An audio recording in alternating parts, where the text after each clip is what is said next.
Buongiorno a tutti e grazie di essere con noi per questa nuova chiacchierata di Nuova Pedagogia. Oggi vi presento Enzo. Enzo è un amico di un mio carissimo amico che me l'ha fatto conoscere. Io mi sono letteralmente affascinata dalle competenze di questo che io definisco un artista magico, che oggi ci parlerà di cristalli. Buongiorno Enzo, grazie per essere con noi. Ciao carissima e saluto i tuoi ascoltatori. Grazie. Allora, entriamo subito nel vivo della questione.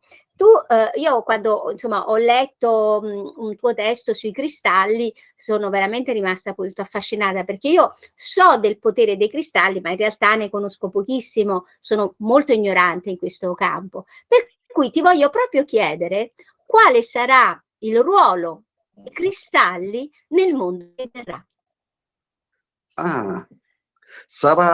Sai che sarà un ruolo centrale, perché come tutto quello che conserva un potere immenso e silenzioso ci è stato nascosto. È brutto da dire, ma è stato proprio così. Li si è degradati a oggetti d'arredamento.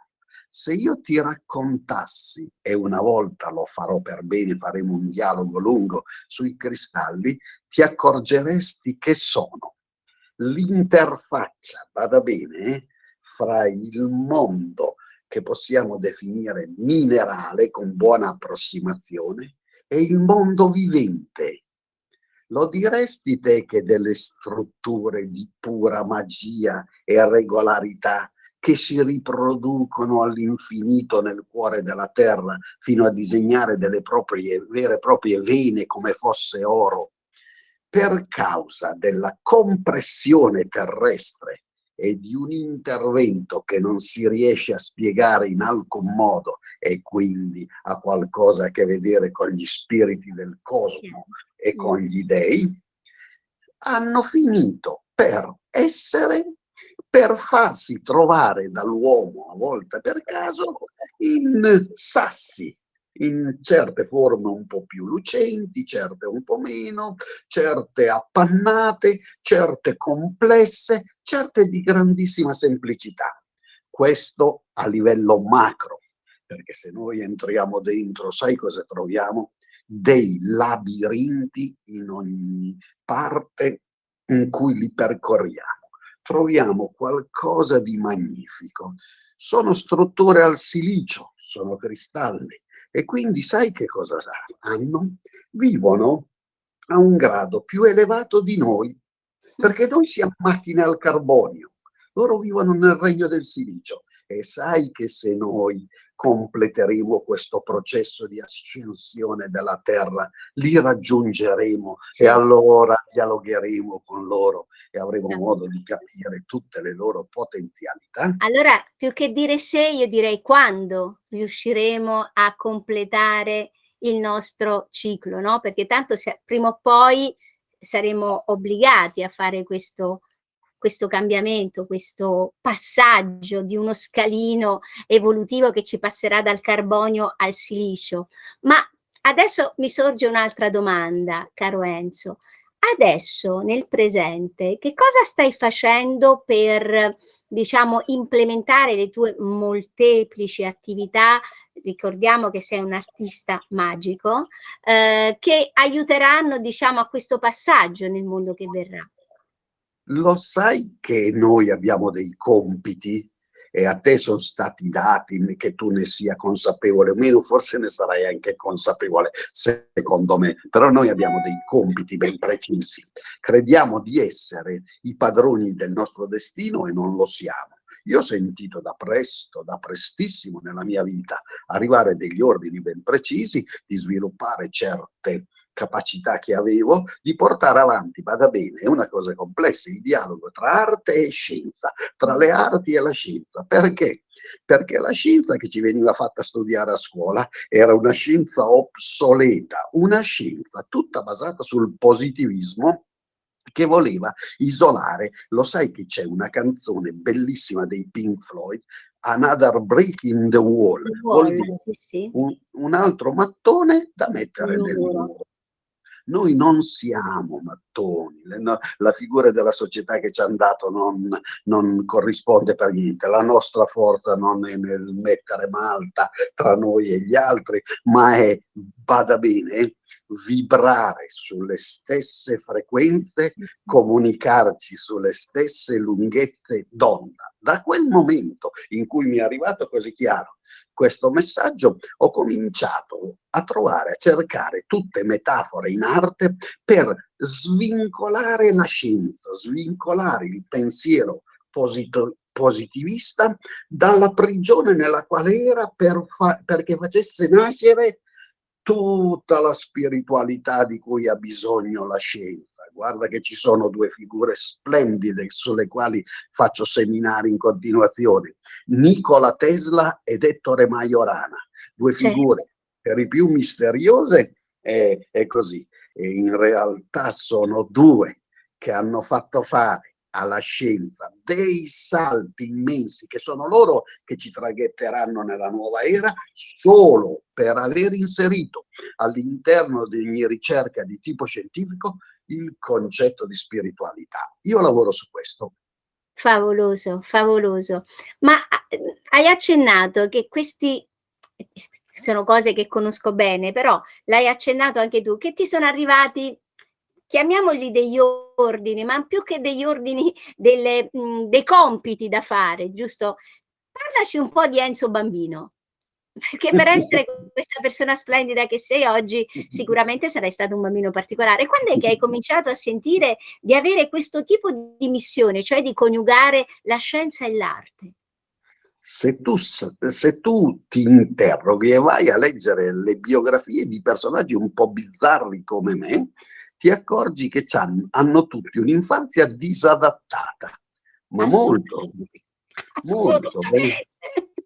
Lo sai, il salto dei 7 anni, bada bene, che questo è Sì. un archetipo, il salto dei 7 anni, che è quello che dovrebbe decidere della tua precoce omologazione, quindi il fatto che sei entrato nelle scuole elementari, hai ascoltato il tuo parroco, hai cominciato a seguire tutti i saperi che ti arrivano in pompa magna attraverso i libri, le voci, il coadiuvarsi dei genitori a quello che ti dice la maestra.